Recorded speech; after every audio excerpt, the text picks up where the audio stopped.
नमस्कार, माझे नाव आर्य निलेश गोरे आहे. मी इयत्ता 9वीमध्ये शिकते. माझ्या शाळेचे नाव नंदिनीबाई वामनराव मुलींचे विद्यालय जळगाव आहे.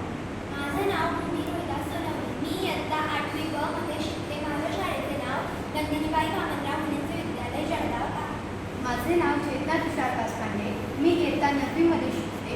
माझ्या शाळेचे नाव नंदिनीबाई वामनराव मुलींचे विद्यालय जळगाव असे आहे. मी जळगाव शहरातील MIDC एरियाच्या आसपास राहते. तिथे राहत असताना मी हे जाणीव केलं की तिथे जे औद्योगिक फॅक्टरीज आहेत त्यामधून निघणारा जो धूर आहे तो आकाशात पसरून एअर पोल्युशनच्या समस्या बाहेर येत आहेत.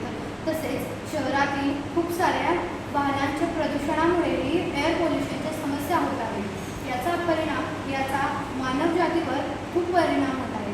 आसपास राहणाऱ्या झाडाझुडपांवरही तसेच प्राण्यांवर, पक्ष्यांवर यांचाही त्याचे परिणाम होत आहेत.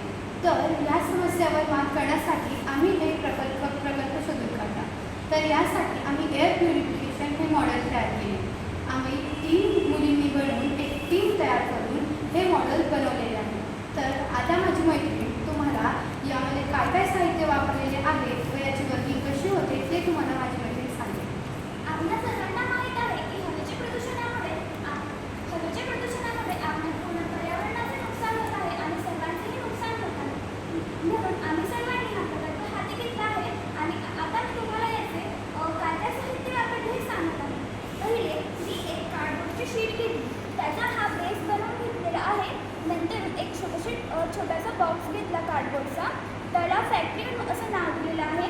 नंतर एक फॅन लावलेला आहे. इथं त्याला चिमणी असं नाव दिलेलं आहे. नंतर इथं पाईप जोडलेला आहे. हा पाईप या बॉक्सला जाऊन मिळतो. या बॉक्सला मी कार्बन ॲब्झॉर्बर असे नाव दिलेले आहे. इथं कापूस ठेवलेला आहे आणि इथं लाईट आहे. या लाईटमध्ये UV रेज असतात. मी इथं पाईप जोडलेला आहे.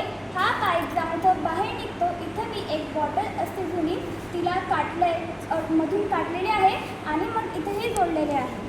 आता मी तुम्हाला या मॉडेलचे वर्किंग सांगणार आहे. ते तुम्ही लक्षात घ्यायचे. मी इथे धूप लावलेली आहे. तिच्यामुळे या फॅक्टरीमध्ये प्रदूषण होत आहे. इथे एक फॅन लावलेला आहे. तो या धुराला खेचतो आणि मग ही हवा या कार्बन ॲब्झॉर्बर बॉक्समध्ये या पाईपच्या आधारे पास होत आहे. या बॉक्समध्ये मी कापूस ठेवलेला आहे. या कापसामुळे सगळी हवा इथं प्युरिफाय होत आहे आणि लाईट लावलेला आहे. या लाईटमध्ये UV रेज असतात ज्याच्यामध्ये जे हार्मफुल बॅक्टेरिया असतात ते नष्ट होतात.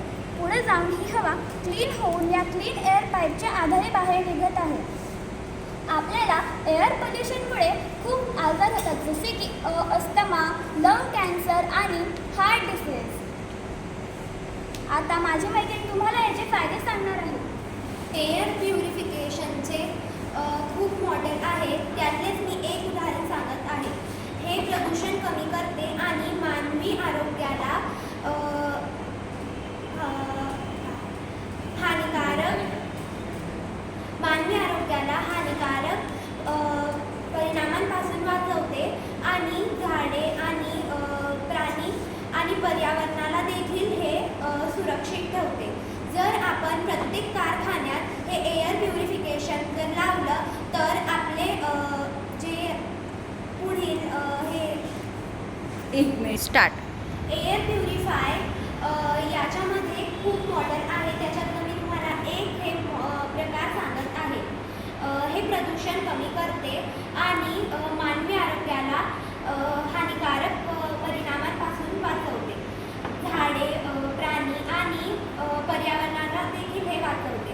जर आपण हे प्रत्येक कारखान्यात बसवले गेले तर मग आपले पुढचे आरोग्यही देखील चांगले राहील आणि आपले भविष्यही देखील चांगले राहील.